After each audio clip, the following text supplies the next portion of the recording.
Ready. Q services, Qwashers, eBay and YouTube. What we're looking at here is a swivel elbow system that we run. Now obviously we make this tight. At the moment this is flexible, but we make this tight. Now the reason why I use stainless steel fittings are because when you use a stainless steel screw fitting and lock it off, it stays locked off. It doesn't start moving about. So we've got stainless. You'll find straight away that it's a tighter thread in the first place. But then when it locks off, that part will not move. It is tight. It doesn't mean that you have to keep taking the pole up and down if you're putting it into a pole system to keep adjusting it and locking it off. When lock it off, it stays locked off. So that's why we use stainless steel screw fittings, the Sutner.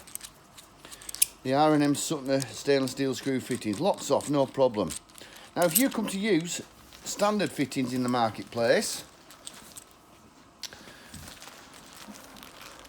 so we've got standard fittings that I see a lot of others use. When you come to lock it off, so we'll screw that, easy as anything with your fingers. When you come to lock it off there, you will find that this still moves. You struggle to lock it off. It won't lock off, it still spins. So when you're using something at the top of a pole or something, you're fighting with it all the time. It doesn't lock off. I'm not interested in what other suppliers and everything else do. That's why I use the stainless steel screw fittings, because reason being, these are not successful. You're taking the pole up and down, up and down, up and down all the time.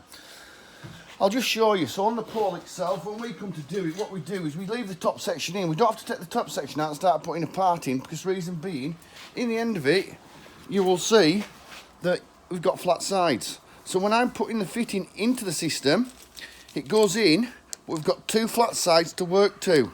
So that's the stainless fitting. It goes in there, it locks off, and it can't spin and turn, especially when we put the other fitting in.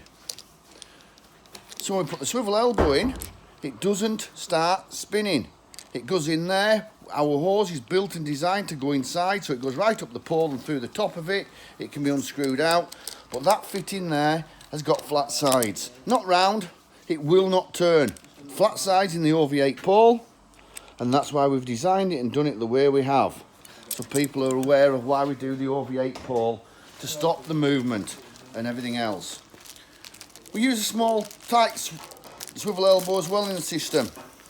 So we put that in place so it doesn't take up as much length. But also when you're using and you're setting yourself up, we then set up a quick release converter system. So in the top of it, we would never use mini quick release in the top, because same again, the quick release spins around. We'd always make this into a quick release, we'd screw that onto there, and we'd have mini female. So you can put your jets into the system at the end of the tight swivel elbow, locked off. To change them, so you're not having to buy nozzles and mess around from one thing to another. Want to put a turbo nozzle in or anything else like that, you can do. Thank you very much, Q Services, Qwashers, eBay and YouTube.